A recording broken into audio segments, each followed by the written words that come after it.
Is it, we're live? You want me to start talking?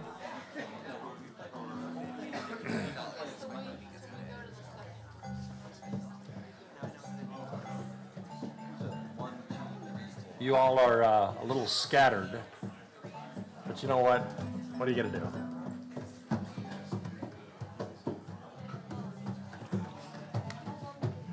So good morning, people. Good morning.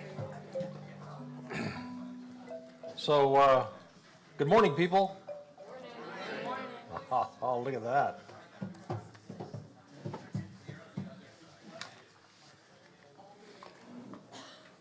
So, I have been in volunteer organizations for 30 years.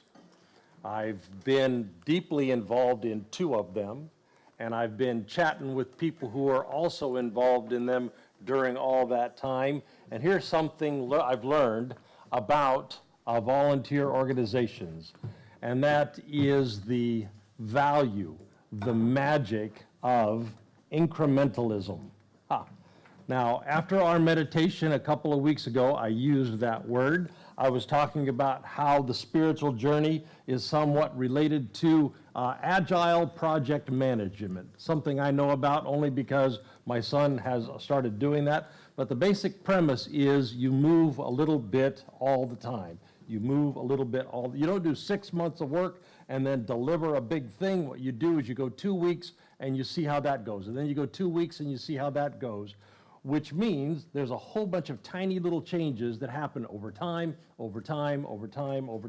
which means you keep moving steadily in the same direction a little bit over time, which is a very helpful way to think about how human beings develop. It turns out it's also a very helpful way to think about how volunteer organizations like ours, how we develop. So later when we do the announcements, you're going to see this slide. And Jen put this together. This is, you see that new little feature up there that says kid-friendly? That started almost a month, maybe a month and a half ago with a conversation that said, you know, the folks who are most in need of or most responsive to, open to the idea of rethinking religion, open to the idea of rethinking spirituality, open to the idea of rethinking spiritual practice. A good number of those people are of an age when they have kids. And to participate in the things that we do to rethink spirituality, to reimagine spiritual practice and narrative, we, the community, need to be thinking about, in very practical terms, how do we embrace, how do we engage, how do we involve our children? So when we create groups, when we create events, when we work the circle, how do we do that? And turns out that's kind of complicated. So it's easy to choose a kid-friendly brewery for Brew Crew. That was the low-hanging fruit. But let's think about childcare. Finding trusted providers and then how we're going to fund the trusted providers, that takes up a lot of bandwidth and thought and how we're going to do it. So here's what you see. After 1 month, you see version 1.0. You see us up there with 2 kid-friendly events. And one of those kid-friendly events, even though it is kind of fun, a lot of people had a lot of fun doing it last time, is helping Shelby clean the kids' area. So, not a really big beginning, but watch and see what you see. See if you don't see 1.1 show up pretty soon, and then 1.2, and maybe one day kid-friendly will be the norm rather than the exception. And if you have ideas on how to make that work, please come talk with me or talk with Kate, and we will see if we can move it forward even faster. And before we begin, tell congratulations to Sean and Becky. So just say it. Yeah, I'll tell you in a minute why. And look at that. Don't they have that whole glow of newly-weddedness about them? Welcome to Common Thread. Welcome to a shared spiritual journey. If you're a newcomer, I would like to send you an email. You just go to that website, our website /newcomer, or use the QR code. We'll give you some stuff that you can read about there. Let's see. If you're having some rough days, the thing about rough days is when a community is healthy, we stand with each other during those days. So if you would let someone know, then we can do that. And let's get ready to begin as we do. So repeat after me, would you? If you are here, you belong. If you are here, you belong. Excellent. We are, every one of us, carriers of the indwelling divine. We are, every one of us, carriers of the indwelling divine. Good. You're a little slow on the uptake. I'm sorry. Not the first time. We are, every one of us, carriers of divine breath. We are, every one of us, carriers of divine breath. Next week, we are going to do our work of and for the people. We're going to, next week, sing with gusto the songs we have been learning. We're going to hear readings we're going to involve our children. Our focus next week will be the cycle of life through which we are all living, the seasons that we go through in our lives, and how to be in those times that are ever, always changing. So today, to get ready, we're going to finish learning a new song, and then next week we're going to put it all together and do that together. So Joe, come up here and finish teaching us music. All right, we're going to start with one we've done this several times. They'll know we are Christians by our love, and we've got some instruments to distribute to interested parties. So we are going to have shakers, we are going to have jingle taps, which is like little tambourines, and we have tone chimes. So everything's over here, sir, for your convenience. So if you would like a shaker, maybe we got some, I don't know if there's anyone else that can help distribute. We got something for everybody. So we're going to go ahead and get those distributed. And we often walk through this song a bit beforehand, but today we're just going to kind of jump into it. If you're a shaker, I think you'll know what to do with the shaker. You're going to, yeah, just like that.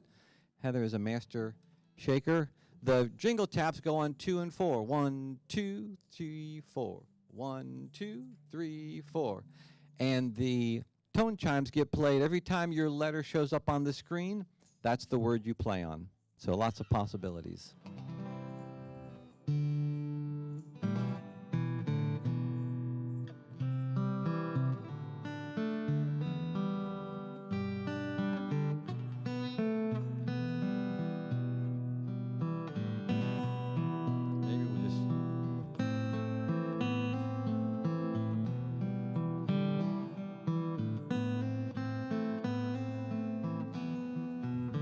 If you've played tone chimes before and you are hankering to play again, would you raise your hand? And if that's not anybody, that's A-OK too. All right, we will be just fine.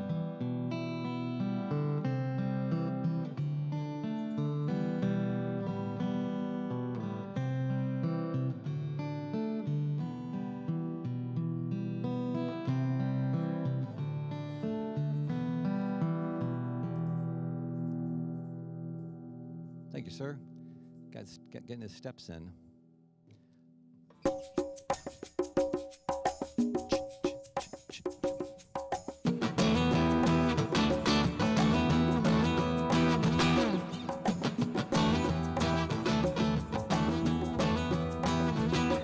We are one in the Spirit. We are one in the Lord.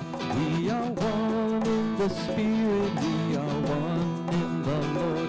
And we pray that all unity may one day be restored. And they'll know we are Christians by our love. By our love, they will know we are Christians by our love. We will work with each other. We will work side by side. We will work with each other. We will work side by side. And we'll guard each one's dignity and save each one's pride. And they'll know we are Christians by our love. By our love, they will know we are Christians by our love. By our love. By our love.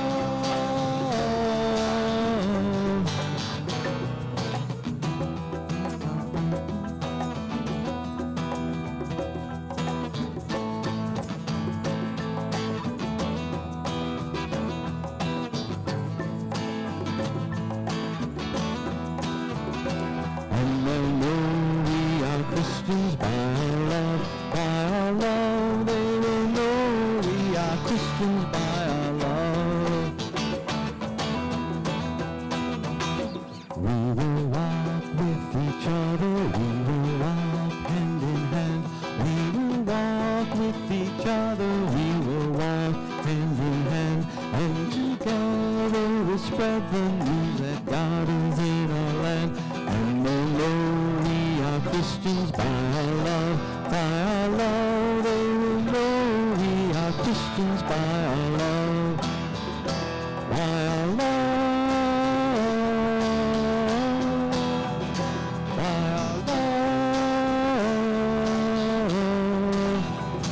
And they'll know we are Christians by our love, by our love. They will know we are Christians by our love.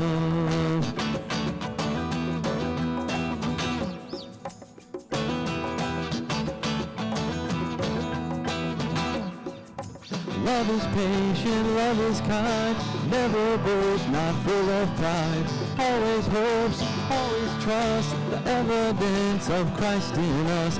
Love is patient, love is kind, never boasts, not full of pride, always hopes, always trusts, the evidence of Christ in us.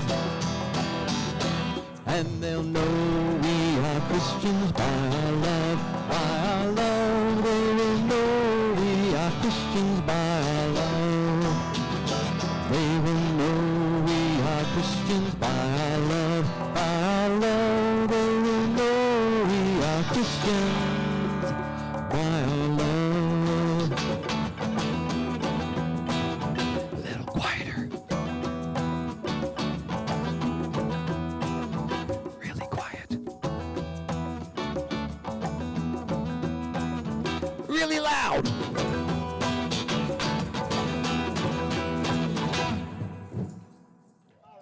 Yeah.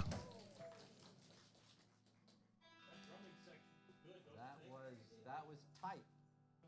As we say in the business, that was tight.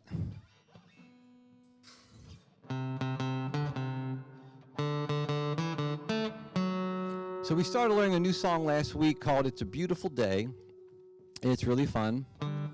And we're going to review the two parts I taught you and then learn one new part, and then you're going to be fully qualified to sing It's a Beautiful Day. So I'll just sing and you echo back to me. Here we go. God, I thank you for sunshine. Ready, go. God, I thank you for sunshine. Thank you for rain. Thank you for joy. Thank you for pain. Thank you for pain. It's a beautiful day. Got 5 A's. It's a beautiful day. It's a beautiful day. Hey, ready, go. It's a beautiful day. Hey, good. Here's the next part. So let's sing that much. So let's sing that much. 1, 2, ready, here we go. God, I thank you for sunshine. Thank you for rain. Thank you for joy. Thank you for pain. It's a beautiful day. It's a beautiful day. Now, the next part is exactly like that until you get to the very end. I'm going to teach you that a little bit different at the end. Let's sing the second part, which you already know, and I'll stop you before you don't know. God, I thank you for sunshine. Thank you for rain. Thank you for joy. Thank you for pain. It's a beautiful day. Here's a new part. It's a beautiful day. Okay, try that with me. It's a beautiful day. And then the last little bit. It's a beautiful day. Ready, go. It's a beautiful day. Good. Let's do those two lines that are new together. It's a beautiful day. It's a beautiful day. Go on from there. Wonderful. You got it. Let's go on to I don't want to act too high and mighty, because tomorrow I may fall down on my face.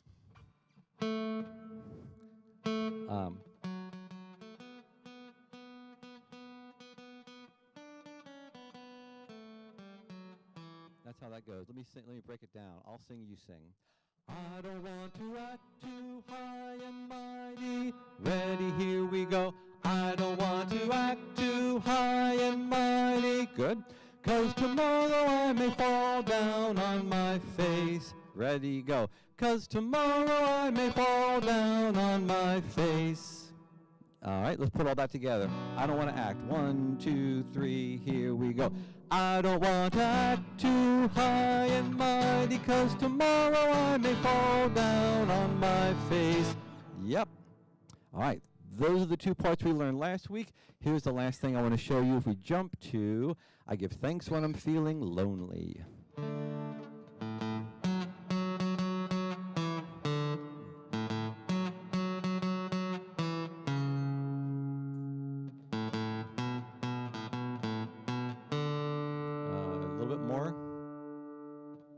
I give thanks when I'm feeling lonely.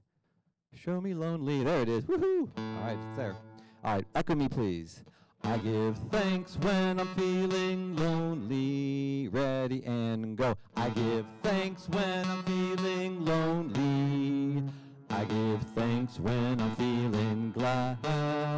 I give thanks when I'm feeling glad. I give thanks in the morning and thanks in the evening, and try that. I give thanks in the morning and thanks in the evening, and thanks when I'm feeling sad. Go. Thanks when I'm feeling sad. So let's try that. I give thanks when I'm feeling lonely. 1, 2, 3, here we go. I give thanks when I'm feeling lonely. I give thanks when I'm feeling glad. I give thanks in the morning and thanks in the evening, and thanks when I'm feeling sad. And then everything else you know. All right. I feel like I'm forgetting something. What am I forgetting?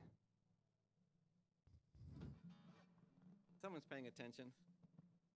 Always appreciated. Drums, I need to teach you your part. Get rid of that.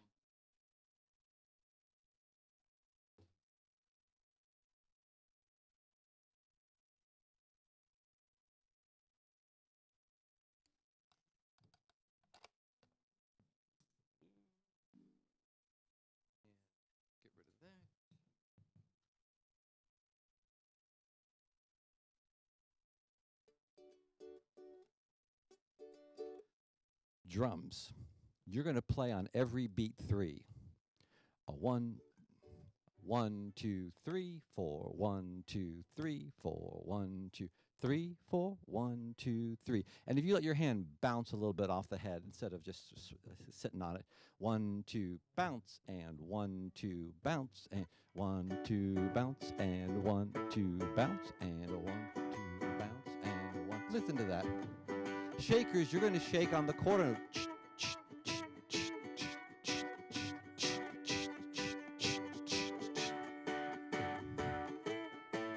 You got it. All right, now, last thing for all drum shakers, there's a place where the xylophones do the roll. Xylophones, can we hear your roll? Can we hear your roll real quick? 1, 2, ready, go. Exactly. When they do that, thank you.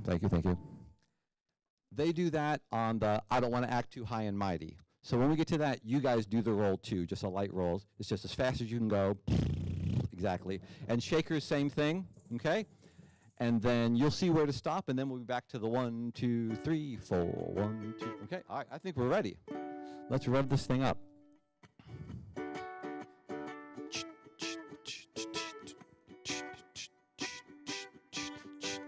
A 1, 2, 3, 4, 1, 2, 3, 4.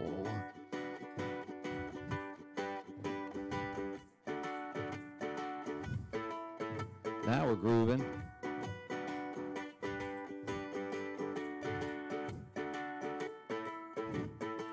Here we go. Together. God, I thank you for sunshine, thank you for rain, thank you for joy, thank you for pain. It's a beautiful day, it's a beautiful day. God, I thank you for sunshine, thank you for rain, thank you for joy, thank you for pain. It's a beautiful day, it's a beautiful day, it's a beautiful day. Sometimes life is good, but then trouble comes my way. But whatever happens, God, I thank you for this day. When I'm feeling troubled, I lift my hands and pray that we'd all be one in the rain or sun. Oh, it's a beautiful day. Here we go. I don't want to act too high and mighty, 'cause tomorrow I may fall down on my face. God, I thank you for sunshine, thank you for rain, thank you for joy, thank you for pain. It's a beautiful day, it's a beautiful day. God, I thank you for sunshine, thank you for rain, thank you for joy, thank you for pain. It's a beautiful day, it's a beautiful day, it's a beautiful day. 4, 1, 2, 3, 4, 1, 2, 3, 4, 1, 2, 3, 4, 1, 2, 3, 4, 1, 2, 3, 4, 1, 2. I give thanks. I give thanks when I'm feeling lonely. I give thanks when I'm feeling glad. I give thanks in the morning and thanks in the evening and thanks when I'm feeling sad. Here we go. I don't want to act too high and mighty, 'cause tomorrow I may fall down on my face. God, I thank you for sunshine, thank you for rain, thank you for joy, thank you for pain. It's a beautiful day, it's a beautiful day. God, I thank you for sunshine, thank you for rain, thank you for joy, thank you for pain. It's a beautiful day, it's a beautiful day, it's a beautiful day. Yeah, so, yeah, very, very, very tasteful there.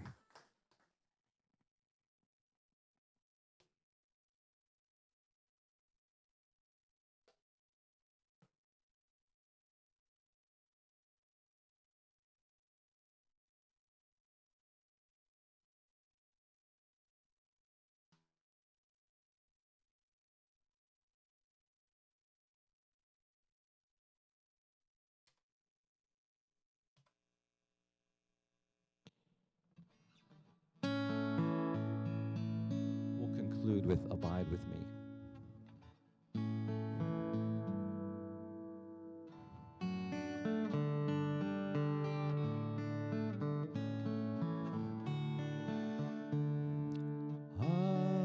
Abide with me, fast falls eventide. The darkness deepens, now with me abide. When other helpers fail and comforts flee, ground of my being, oh, abide with me. Swift to its close ebbs out life's little day. Earth's joys grow dim, its glories pass away. Change and decay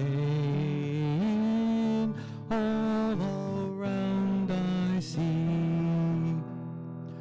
Oh, inner light I ask, abide with Here you are present, every passing hour. You are my hope when sweet has turned to sour. Heaven's morning breaks and earth vain shadows flee. Through cloud and sunshine, oh, abide with me.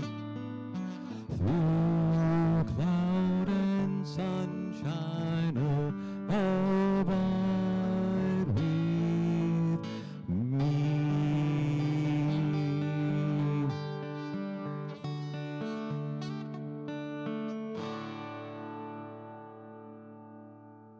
Amen.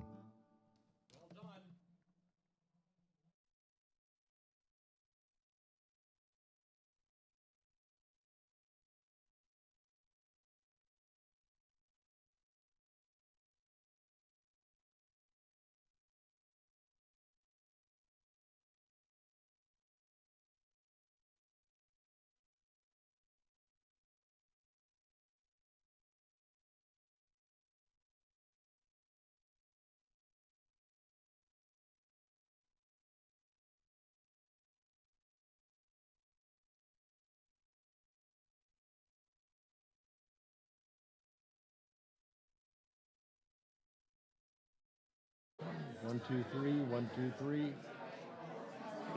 And as you're being seated, a few announcements to make. As you're being seated, a few announcements to make.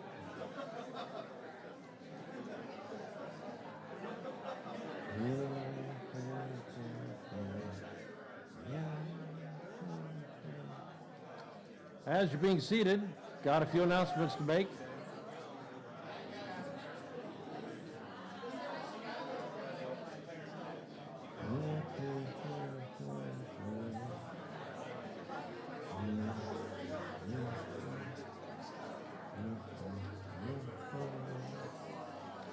Okay, people, let's sit down. All right. So, here are some ways that you can connect in the community.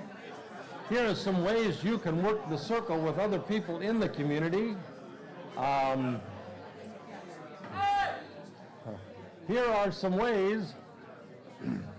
I think the further from the front you get, the less responsive you get.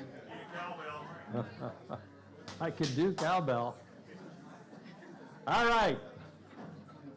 Here's what's going on in the community. By the way, while I'm talking, you will notice that around you on a table there is some paper, and you will notice that there are a few pens. I don't know that there are enough pens for everyone, so if you've got one, please use that.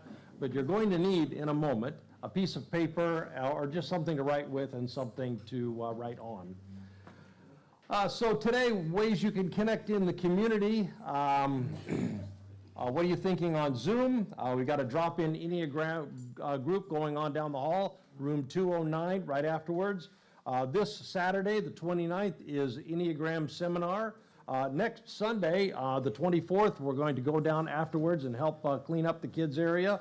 There's also a drop-in self-awareness group going on next Sunday. Next Saturday, September 30th, there's an on-campus contemplative retreat, and that evening there is a game night. So, as always, you can get all the details for those things that I just buzzed right through. You can go to our website, you can go to our app, or you can just open up the Thursday email and you get everything you need to know.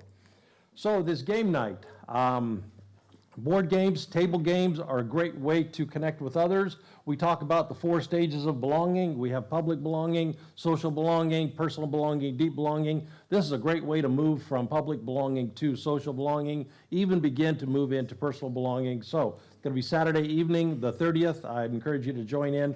Again, you get all the info you need, all those 3 places. So you've been hearing us talk about how us being on this campus, while new to us, is also allowing us to imagine a long-term strategy.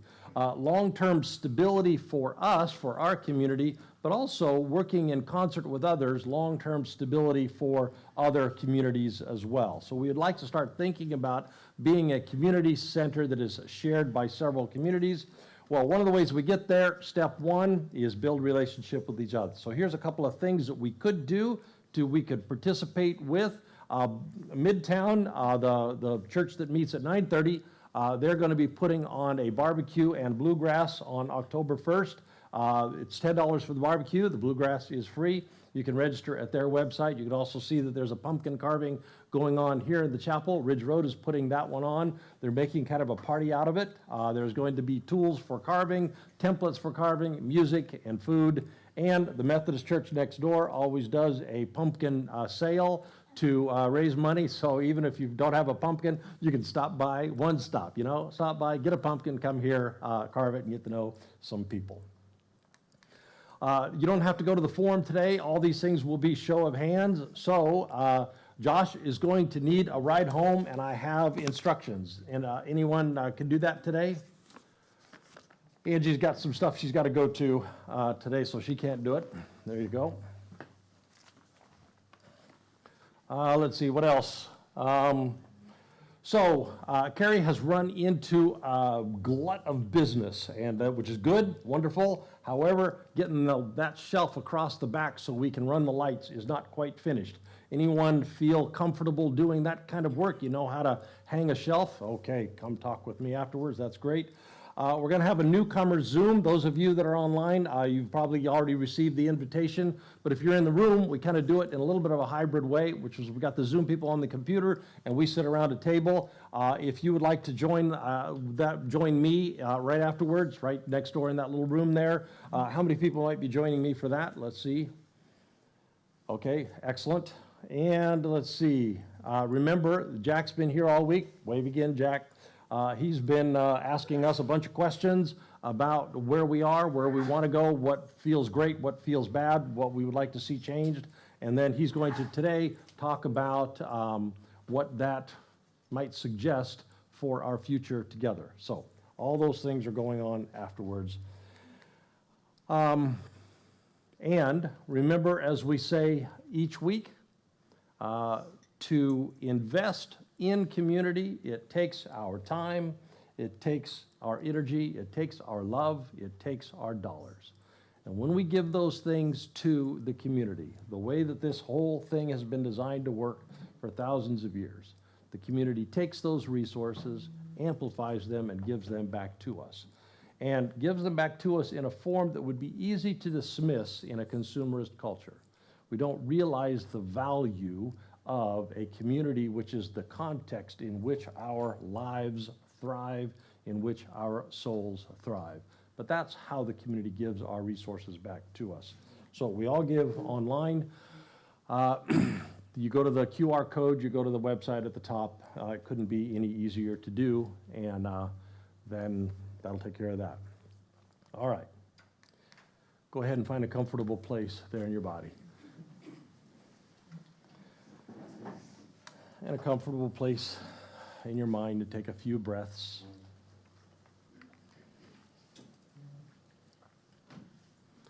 This is the part where you're going to need that paper and pen in a moment.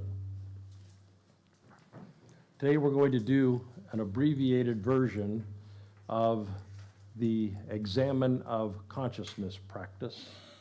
It's centuries old, dates all the way back to Ignatius. So let's begin by just quieting our minds for a moment. Take a breath in. And as you breathe out, relax your body. And do that several times. Breath in, relaxing your body as you exhale.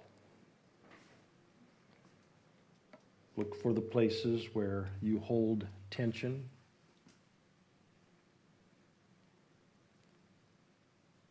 Your face, around your eyes, your jaw, neck, shoulders. Maybe let your belly go soft as you exhale. Let your shoulders drop.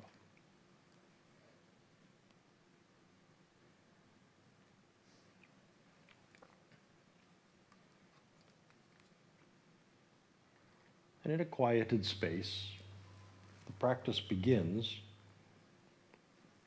by recalling the day. Oftentimes, this is practiced at the end of the day, but let's try and remember the last 24 hours. And to bring structure to our thoughts, maybe just begin to create a bullet point list of things that you've done in the last 24 hours. Where were you? Who were you with? Conversations that you had, activities you engaged, thoughts that you thought, feelings that you felt. You know how hard it is to remember even 2 hours ago, let alone 24 hours. So maybe look at your calendar and think through, where has your day been? Take a few moments.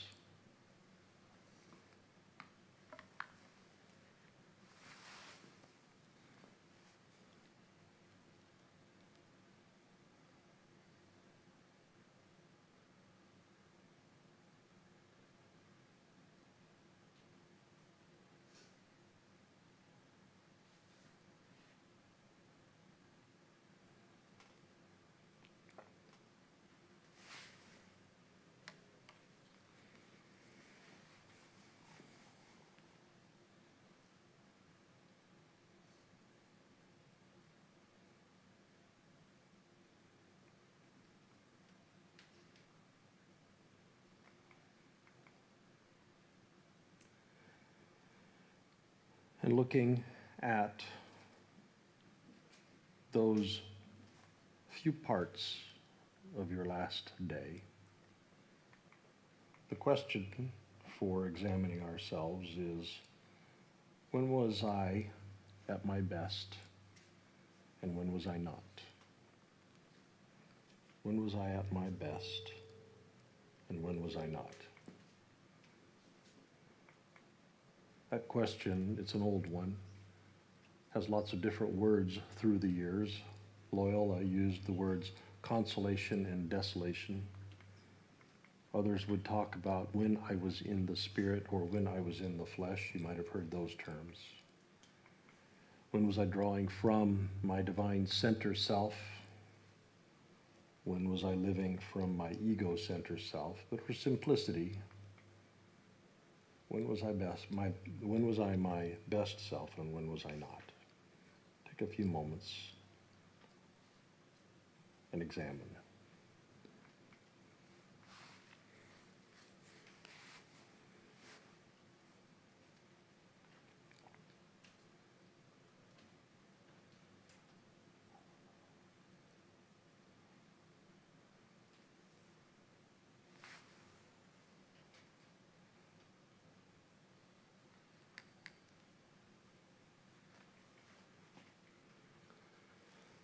I mentioned a few weeks ago that it has helped me with that question to have a list nearby. I created a bookmark. I put this list up on the screen. It's the list that I encourage our children's team to work from. So here's how I practice examine. I create a list of the last hours, and then I read it over. And then I read over this virtue list, and I watch what stirs up inside me. I look for something that pings me. So maybe let's try that for a few moments. Looking at your last 24 hours and looking at this list. See if there comes up for you fruitful thought for self-examination.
Ignatius called the last part of the practice the prayer for the morrow. So indwelling divine for tomorrow.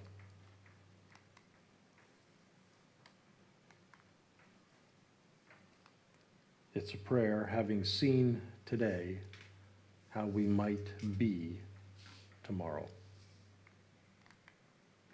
Maybe a prayer of reinforcing, may I continue to be. Maybe a prayer of invitation, may I be more of this way or that. May we more draw from that which is more real and more true and more divine that we carry within. Take a moment and make that prayer specific to you, looking at your list. In what area do you pray for a better tomorrow?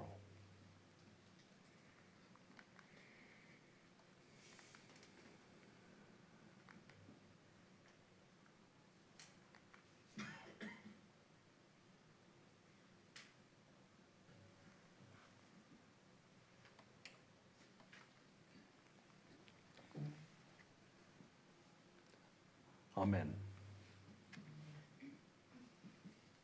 I do hope you'll make examine part of your practice.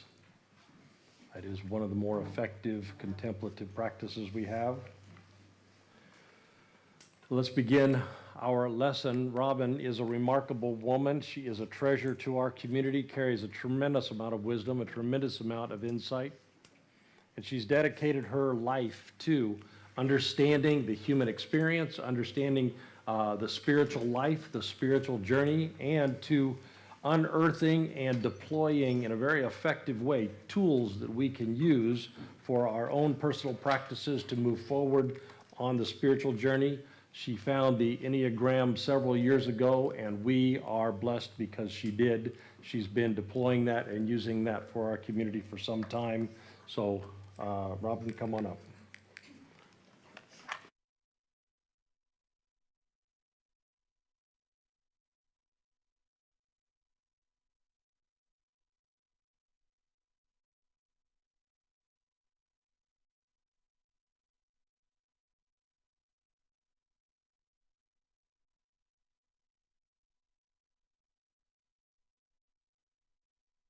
Oh, I'm going to act calm, cool, and together, and it's all an illusion, but we can pretend.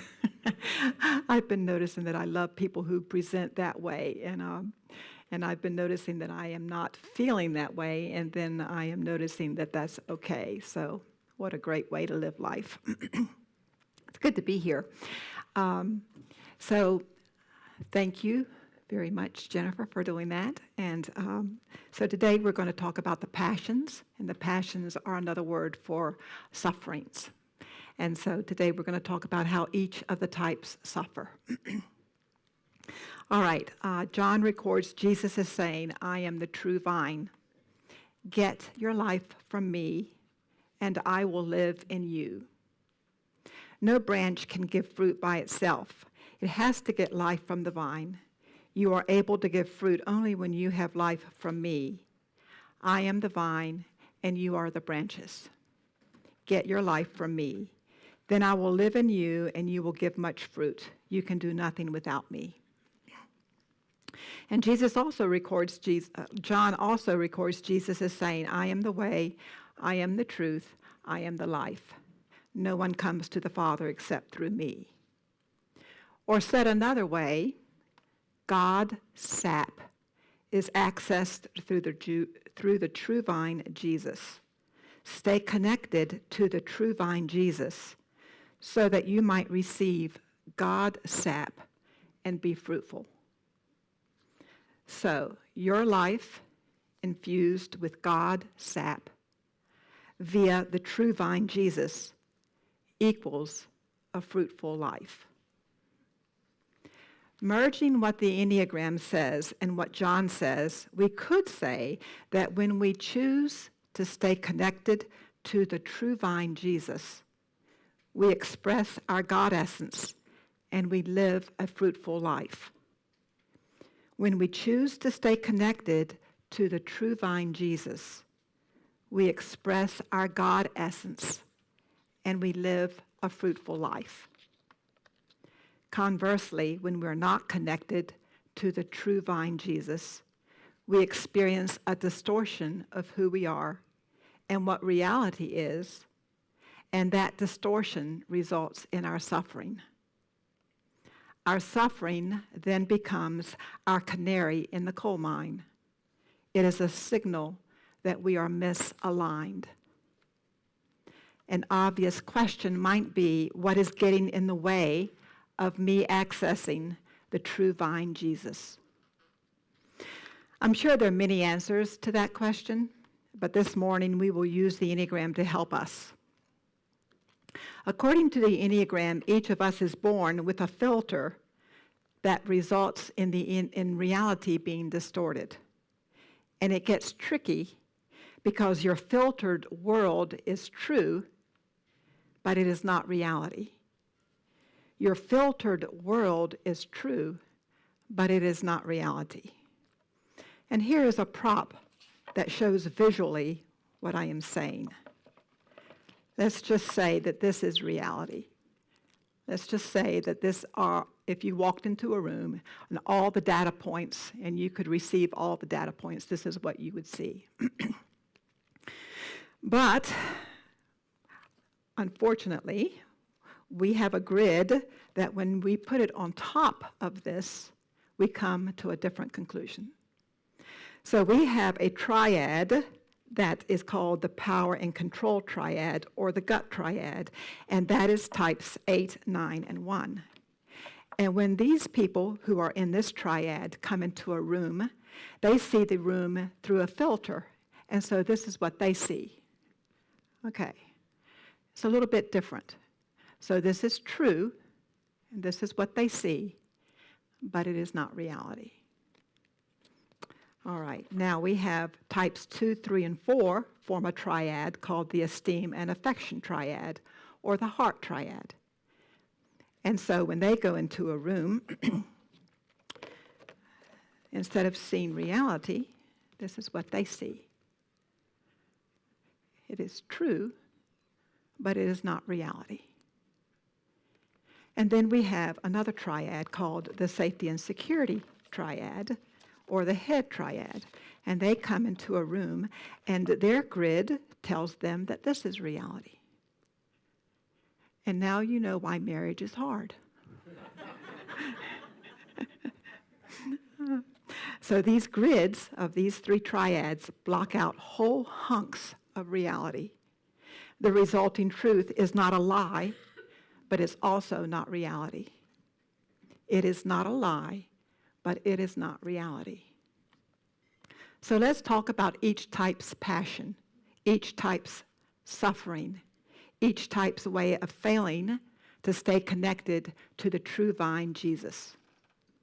The Enneagram says that these sufferings are the result of misaligned motivations. The Enneagram that suggests that type 2 is motivated by pride. But the type 2 will have a very hard time feeling feelings of pride. They will also never have a thought that says, I am now motivated from pride. So they won't experience prideful thoughts or feelings. But what they will experience is a compulsive sensation to serve and intense discomfort if they are not serving. Their actions will be the result of pride, but neither their thoughts nor their feelings will ever give them any indication that they are motivated by pride.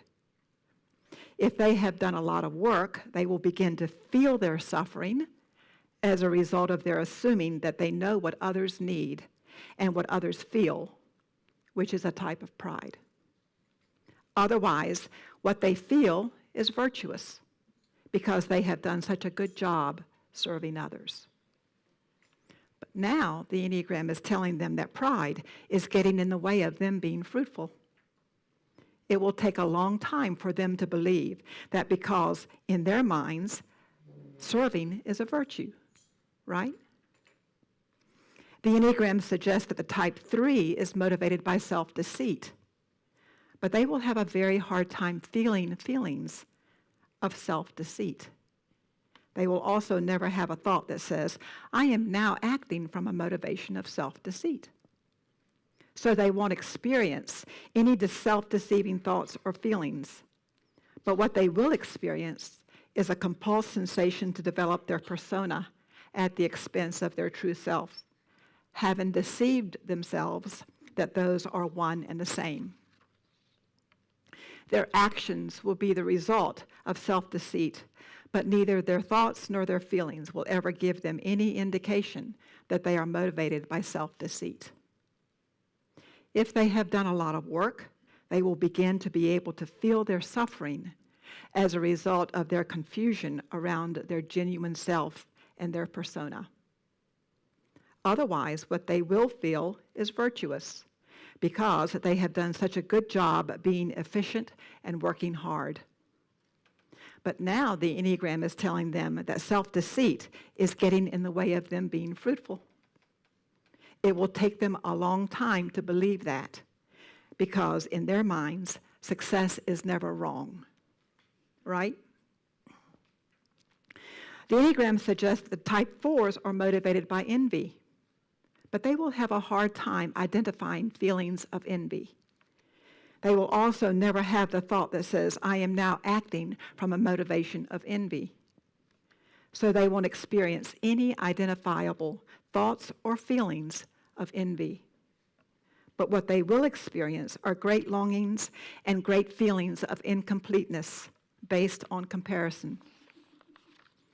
Their actions will be the result of envy, but neither their thoughts nor their feelings will ever give them any indication that they are motivated by envy. If they have done a lot of work, they will begin to discern that their suffering is optional and not the result of any great meaning. But now the Enneagram is telling them that envy is getting in the way of them being fruitful. It will take them a long time to believe that, because in their minds they are being genuine, and being genuine is a virtue, right?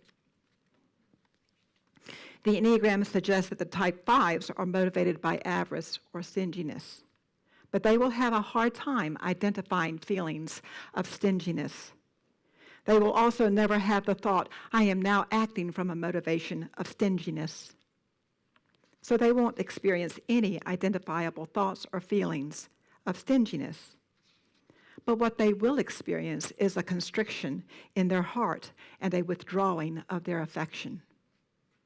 Their actions will be the result of stinginess, but neither their thoughts nor their feelings will ever give any indication that they are motivated by stinginess.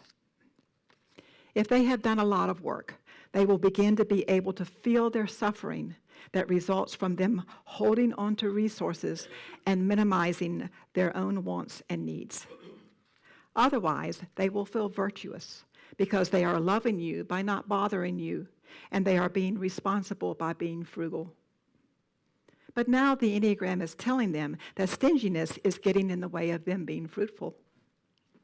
It will take a long time for them to believe that, because in their minds they are being frugal, and being frugal is a virtue, right?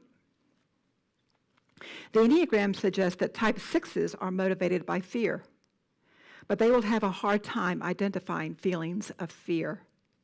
They will also never have the thought, I am now acting from a motivation of fear. They will not experience any identifiable thoughts or feelings of fear. But what they will experience is a constant state of apprehension and worry about possible future events. Their actions will be the result of fear, but neither their thoughts nor their feelings will ever give them any indication that they are motivated by fear, and that fear is not your friend. If they have done a lot of work, they will begin to be able to discern how much suffering they are experiencing as a result of their fear. Otherwise, what they will fear is virtuous because they are being so responsible by planning well.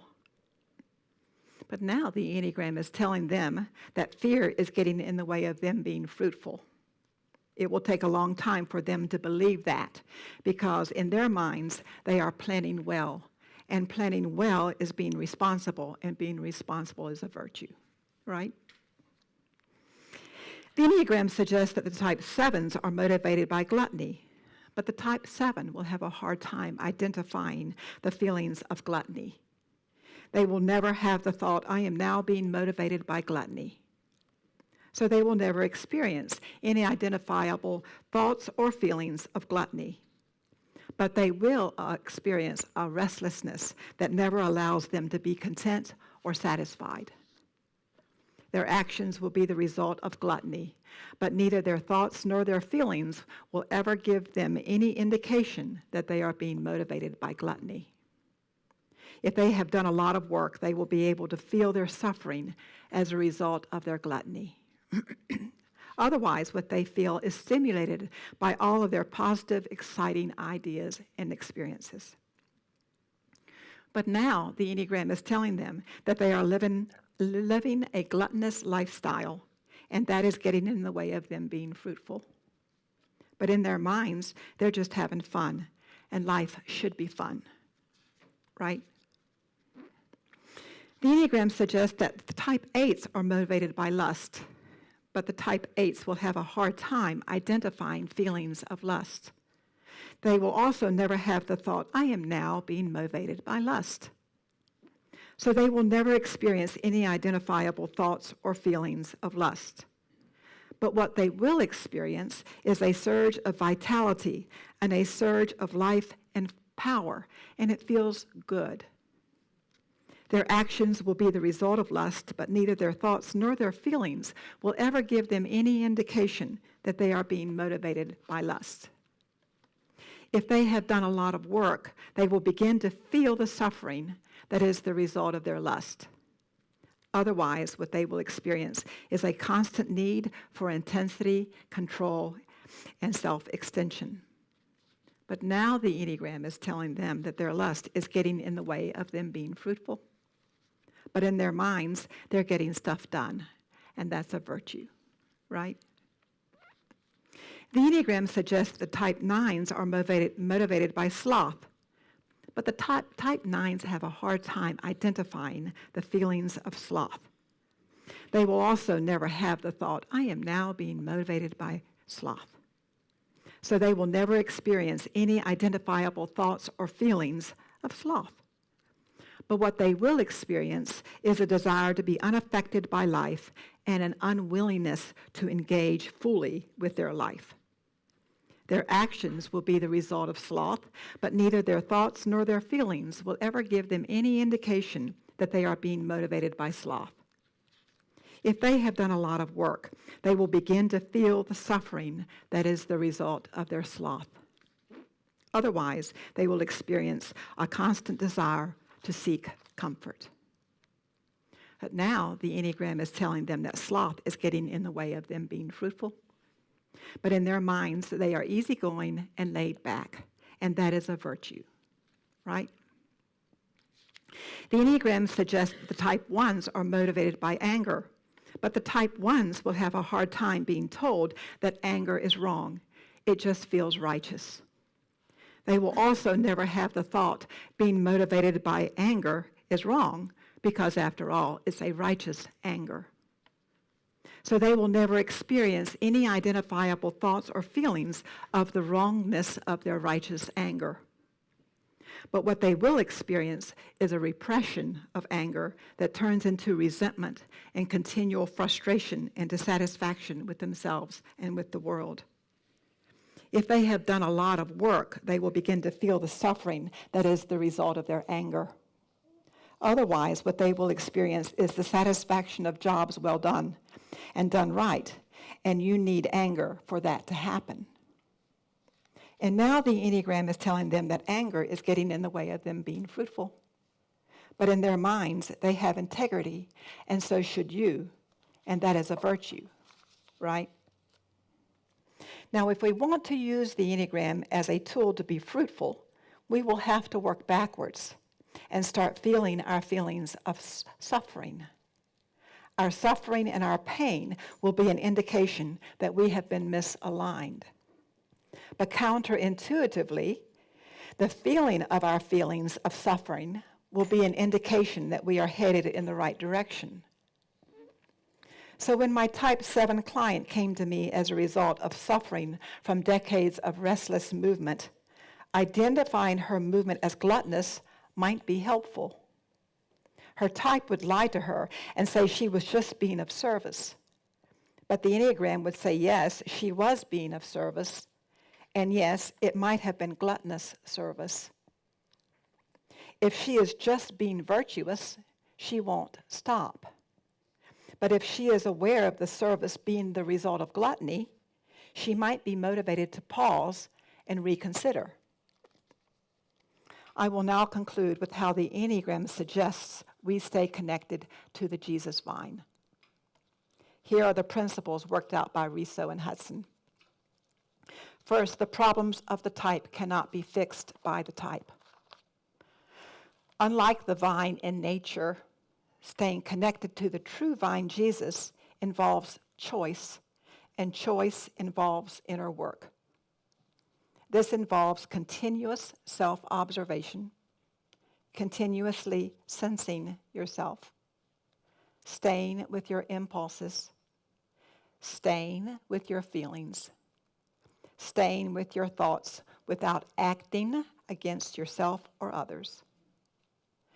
The reward of being aware is that you are not just aware of pleasant, comforting thoughts and feelings, but of blockages, distortions, and lies, contradictions, and other features of our personality. If the goal is to be connected, then the branch does not have to be complete in itself, but only complete in its connection. Inner work is allowing the work to be done in and through us, just like the branch allows the sunlight and the sap and the rain to give it life. It is not responsible for producing sunlight or sap or rain. It is only responsible for receiving it. John records Jesus as saying, "I am the true vine. Get your life from me, and I will live in you." No branch can give fruit by itself. It has to get life from the vine. You are able to give fruit only when you have life from me. I am the vine, and you are the branches. Get your life from me. Then I will live in you, and you will give much fruit. You can do nothing without me. So God, we pray that you will show us how to get our lives from you, and how to let your life flow through us, and how to live in you so that we produce much fruit. Amen. Thank you.